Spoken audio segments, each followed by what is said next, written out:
On the last weekend of January, every year, we celebrate our National Day. And so I ask, well, will we celebrate? Or will we fall back into our all too common cynicism? Will we pig out and augment the epidemic of obesity? Or will we, in greater apparent civilization, to use an Australianism, have people over? I do know this, that we'll use a massive amount of fuel pursuing something before the kids go back to school. We'll watch our skies explode with millions of dollars worth of fireworks. But could it also be a time when we pause and ask, are we better people? Will we do anything to quieten that angry, pugnacious Australian personality? Will we do something to reach beyond the gaps of our emotional makeup and behaviour and be more generous, more tolerant, better people? Atul Gawande, a professor of surgery at Harvard University, 5 years ago he wrote a book of stories of what goes on in hospitals and what things affect the surgeon's decisions. How some people resist change of any kind, and how others are always looking to change something.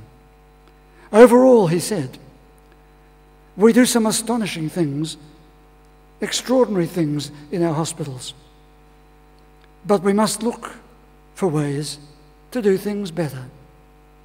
And there is the title of his book, Better. Better. Personal agendas get in the way of the larger purpose. Our commitment to our own story can mean we're no longer seeing the bigger picture. And we can even reach a point when we're so committed to our story, our view, our prejudice indeed, that we defend it as if it is the bigger picture. In these days of bushfires, I might use a bushfire metaphor. The smoke gets in our eyes, and we're no longer able to see the road ahead, how that we might be better people. Take account of our achievements. Take account of Australia having the best schools and universities. Take account of our children and the several generations of children, each generation doing better than the previous generation. Take account of the millions of self-help books on the market, not available to our grandparents, but readily available to us. Take account of the psychological health courses imported from overseas and developed here. Indeed, take account of the flood of information now available on television, on the internet, and through frequent flyer points that take us visiting into the most isolated villages of the world and the most exotic cities of the world. Take account of all these things, and yet scratch any one of us, and you will discover we're all highly active and reactive in our prejudices. And the weird thing is this: the book that so emphatically exhorts us to love one another and to live in peace is the book that is so often used to perpetuate our prejudices and that have led to such dreadful violence and such brooding unhappiness in parents and their progeny, in people generally, and in our interpersonal relationships. Another passage of Scripture might well be called into play The fathers have eaten sour grapes, and the children's teeth are on edge. Today I have once again placed this church service on the last Sunday of January as part of the Midsummer Festival. I don't have to remind anyone of the generations of pain that have been visited on people because of their sexual orientation, because they were homosexual especially. In churches around the world, it's happened. And yet in churches around the world, perhaps even today, priests and clergy, archbishops and laity will hear the words that I read here this morning. Dear friends, let us love one another. Everyone who loves is a child of God and knows God. And let me take a moment before I read the next line. It says, but the unloving know nothing of God. And we know that we're pretty good at being unloving. I've recently purchased Jeanette Winterson's new book. I heard her talking about it on the radio, so immediately I went and bought it because I have some of her other books on my shelves. I went to my shelves before I bought the book and took down an earlier book called The Power Book. And in that book she wrote, as an adopted child, which she was, or is, I think it's fair to say that my parents were not loved as children, that they did not love each other, and that they did not love me. There was possession, fear, sentimentality, desire, but not love. Absent is any real sense of family, of bonding, of belonging. Intensified is a longing for love, as it really is,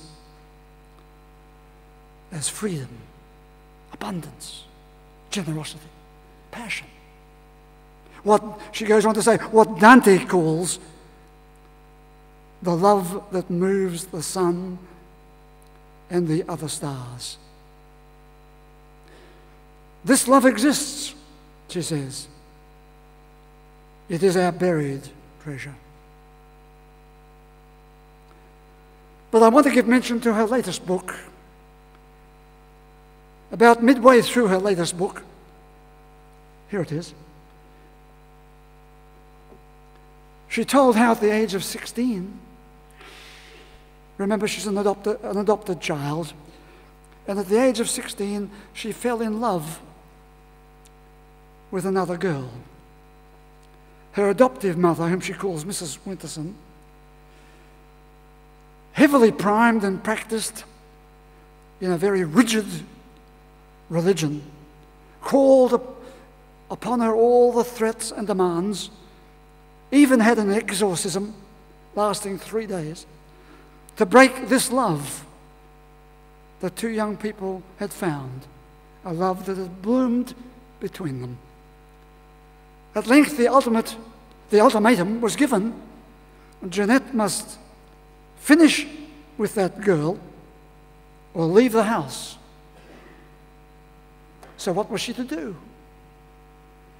Well, she packed her bags and prepared to leave, not knowing where she would go at the age of 16.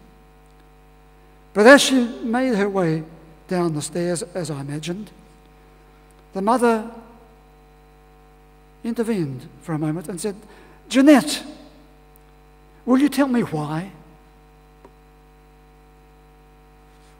Why what? Why? And Jeanette then replied, through it all, that went back and forth, I want to be happy. Just happy.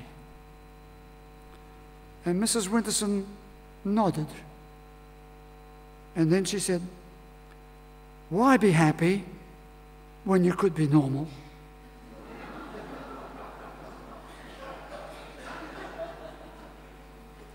And that is the title of the book. Why be happy if you could be normal? And so the title alone arouses three important questions for me. Do we have a right to this thing called happiness? Number one. Number two, can an individual decide what happiness he or she will seek? Or are they bound to the kind of happiness that is imposed upon them? And three, well, what is normal? I spend all my professional life in my other hat concerned about normal and abnormal. What is normal? I often reflect myself. What is normal when we all, therapists and psychiatrists and psychotherapists, we all have a flaw in one form or another, even though we want to deny it? What is normal? Why be normal when you could be happy? So I suppose in that, normality is a state of unhappiness.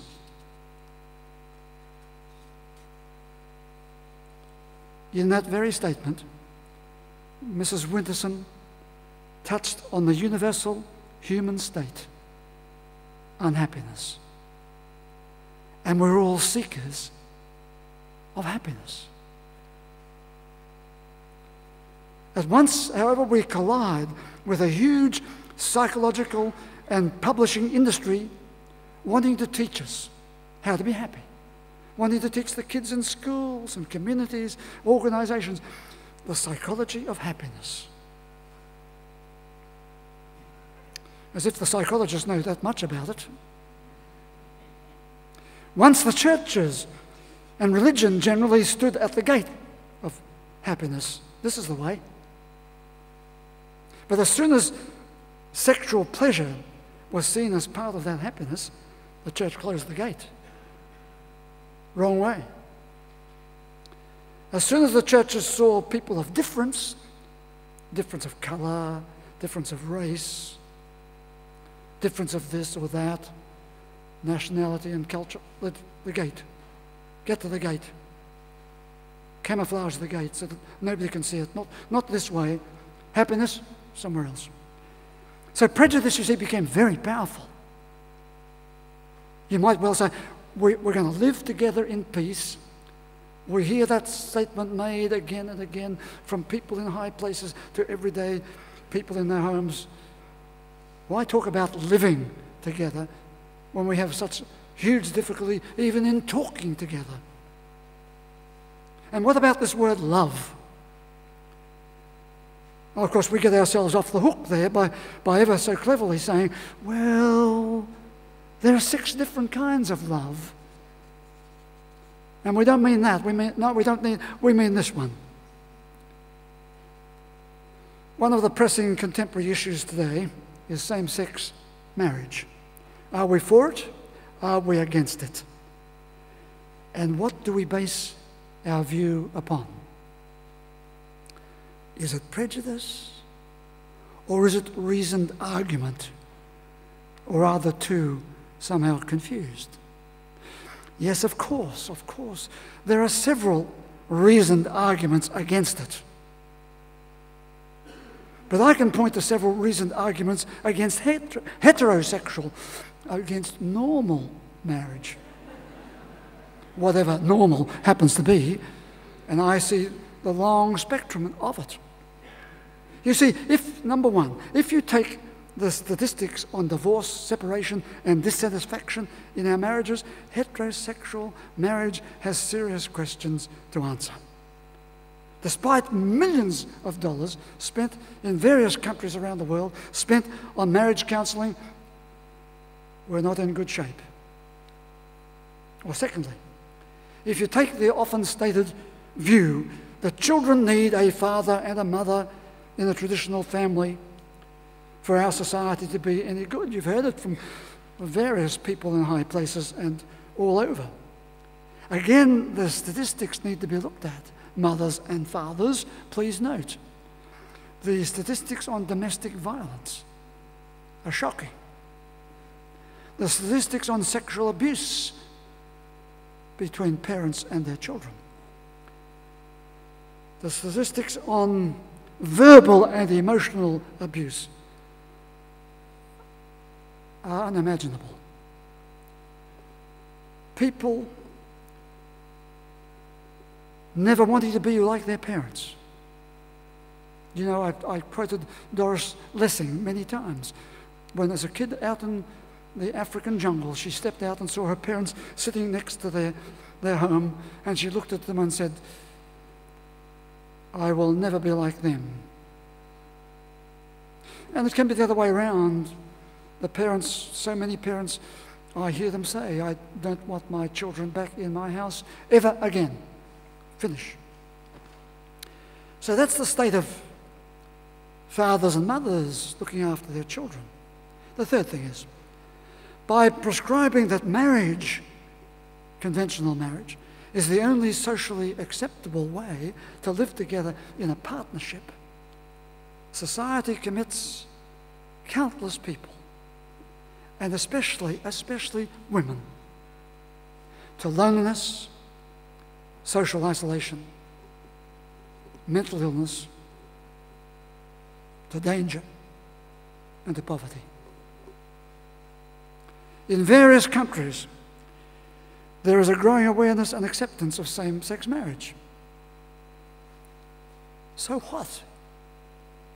The President of the United States, in his inaugural address the other day, was clearly alluding to the further acceptance of what is now becoming an acknowledged reality, instead of a frightened, irrational prejudice.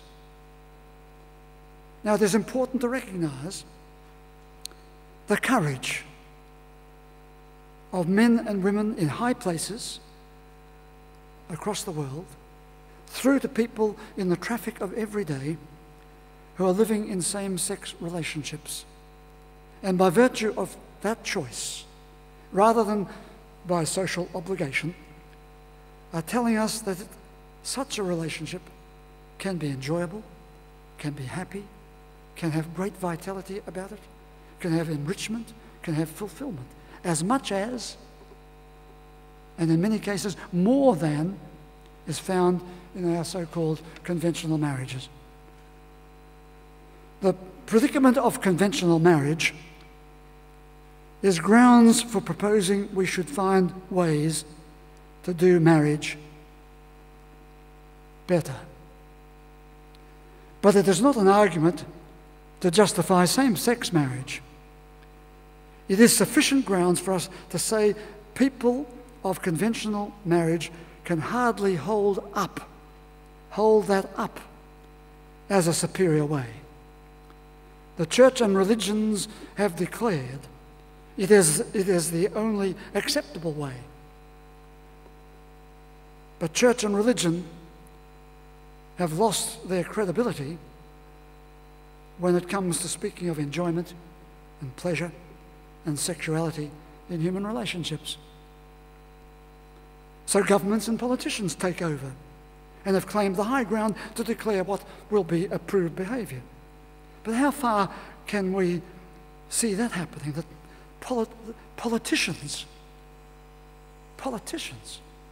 can intrude on our individual relationships and tell us what is right and wrong, when maybe we ought to tell them a few things about what is right and wrong. So what is at stake? The gay sector of society, or part of it, want to have their friendship recognised both socially and legally, and that they can be given the acceptance of their wish to celebrate their relationship publicly. Is there anything so dreadful about that? We do know that homosexuality has been practiced since the time of Plato, or long before. It will be practiced long after all of us are no more. And I think there is something to be said for formalising these relationships.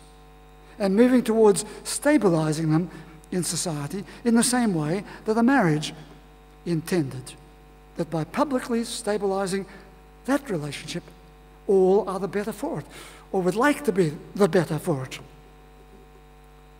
There are several parts in any relationship. But when it comes to intimate conversation, spontaneous, effusive enjoyment, or happy coupledom, all relationships are put to a strenuous test, such that their duration or their endurability becomes somewhat irrelevant, loses the appeal. If, for example, effusive, spontaneous enjoyment is absent. So what if the marriage has lasted 50, 70 years? It's dead. Or it's been replaced by criticism, dissatisfaction, and meaninglessness. Of course, the same thing can happen in any relationship. In focusing on prejudice, I draw in other current concerns. Australia. Australia takes its date from the landing of the First Fleet in 1788, a fairly dubious dating for this country. But let us take it for a moment. For the following 225 years, thereabouts, to the present day, it has had trouble with prejudice. Prejudice against the Aboriginal people. Prejudice against the early Chinese people, or even today, both bodies, both populations. Prejudice against other settlers, against European migrants after World War II, against the people who continue to be known as the boat people in prejudice, as if Australia hasn't descended from boat people. My people came from boat people. I came from as a boat person. Scratch any one of us. Surely, scratch any one of us, and there we find our prejudice. The Scots against the English. Don't go there. The Israelis against the Palestinians. Men against women, or some men, some women, some children. Some children we look at and we say we don't like that kind of children.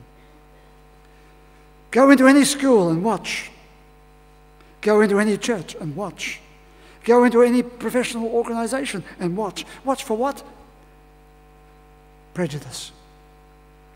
In my context today, prejudice is an unfavorable feeling or an opinion formed without reason or knowledge and with considerable unacknowledged fear, anxiety, and hostility.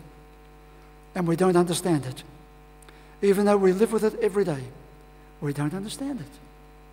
The task before us is, how do we love one another? How do we live together in peace? Of course, love needs clarification. So let me happily pick one word out and say, it means acceptance. We use that word often here. You are accepted. But do you accept others of difference? Several organizations and journals run programs to help people get over their prejudices. But prejudice persists. I will suggest that prejudice is often like something deeply buried in your conscious thinking, in your unconscious emotions. Sometimes it's on parade, clearly seen, ugly. Other times it is there, hidden. But then it suddenly is like touching a sensitive nerve in your tooth. The prejudice jumps into action. It can be so powerfully persuasive. Yes, you're right. You might even gather together the evidence to prove you're right. Still prejudice. In Nassim Taleb's book, I think I mentioned it several years ago, called The Black Swan, he oddly warns us to learn from the turkey. He was really cribbing a little bit from Bertrand Russell's story of a similar nature. He said, we resist learning anything from turkeys, but But here is the story. The turkey has a positive prejudice regarding his owner, because the owner keeps feeding it. Yeah, more food. More food. What a friendly person this owner is. He keeps feeding him. So the turkey develops a view which is suddenly changed 2 days before Christmas. The turkey had been given specific facts that led to the belief of a good world, of a good person, and of the feeling that he was on top of the world. Food every day. The chosen one of the farmyard. But the same hand that feeds you might be the one that wrings your neck. Something similar occurred with the man called Captain E.J. Smith. He prided himself that he had never been in an accident, never seen a ship in distress all his life. But on the 14th of April, 1912, he was a captain on the ship called Titanic. You see, on the basis of our skills, our experience, or our impressive evidence, like the turkey, we can be committed to a certain action, certain view, and cannot see how destructive it is likely to be. Sometimes for others, sometimes for ourselves. And so we keep on believing that we are right, knowing that we're right, proving that we're right, denying our prejudice. The great Roman senator would shout, "Cui bono?" Who benefits? Cicero. Who benefits? So I come to the second issue. If we go back to our relationship prejudice, our sexual prejudices, our prejudices against people who are different, sometimes this is about fear that they will take something away from us, that they will arouse our anxiety and we'll be very uncomfortable, and that we fear that we'll have to change. In the 5-factor theory of personality, one of the key factors in personality health is the factor of agreeableness. Is your personality big enough to be generously agreeable? You'll know the spectrum, surely, from those who are regularly disagreeable. They generate a prejudice against themselves, against other people, and it is exacerbated by their conviction that they are right and that they have a right to be right, or have a right, whatever. The bigness of personality. Is your personality big enough to be safe in your own agreeableness? So I come to the third point, to try and help us a little bit to understand prejudice a little bit more. Most of us perhaps are prejudiced in a benign sense. It doesn't trouble us very much, but it's there. Sometimes it becomes militant. And sometimes we add to it hostility. Hostility is added to our militancy, and it becomes malignant.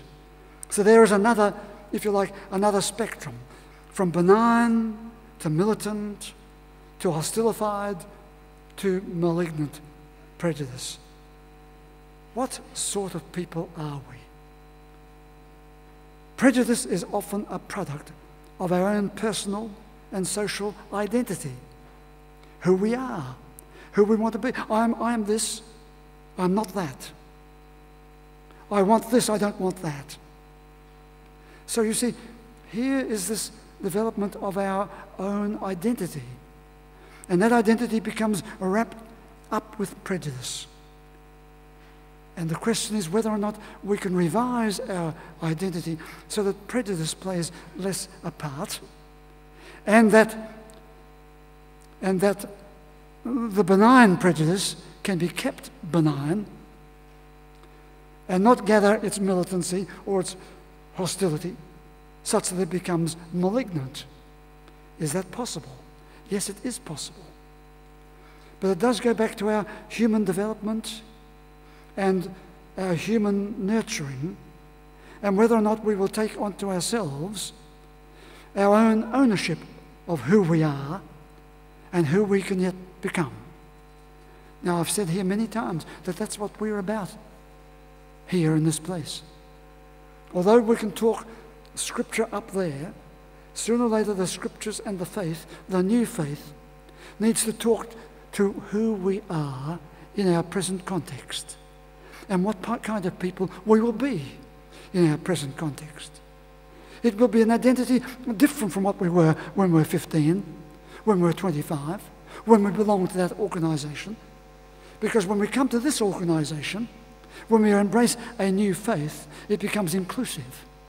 It is inclusive. It says we must love one another. We're all one. I have here Schiller's poem, if I can find it. When he wrote the poem upon which the Hymn to Joy was based, Beethoven's Hymn to Joy, he said, remember this, we're all brothers and sisters, sons and daughters of the same earth, generations of a joint fate and trouble, and a long road together. The same sun shines on us. The same hail destroys our crops. The same dust covers the bones of our forefathers. If truth be told, we've had more tears than smiles, and there is no sole blame for you or for us. So let us begin working together. I suppose I'd like to change the last line. Let us begin the task of living together. The poem really says, be embraced, all ye millions, with a kiss for all the world. And there it is, you see. Thereby, his ego and our ego are transformed all together, lifting us all to be ready to start the process of abandoning our prejudices, controlling our prejudices, regulating our prejudices. You see, it goes back to Ludwig Beethoven himself. He showed that he could do it. A musician of great gift. From the deepest despair of deafness, a musician. From the catastrophe of his crippled state. From a painful childhood spent with an alcoholic, abusive father. He took that poem and put it to the most triumphant of all music, surely, Hymn to Joy. And thereby, he opened up the possibility that we can be part of that Hymn to Joy, that wider expanse of the human story. Or even so, to join the Jeanette Wintersons of the world as she urges upon us those words of Dante. What were those words? That we too might be part of that love that moves the sun and the other stars. And thereby, we just might be better people. Would you please stand?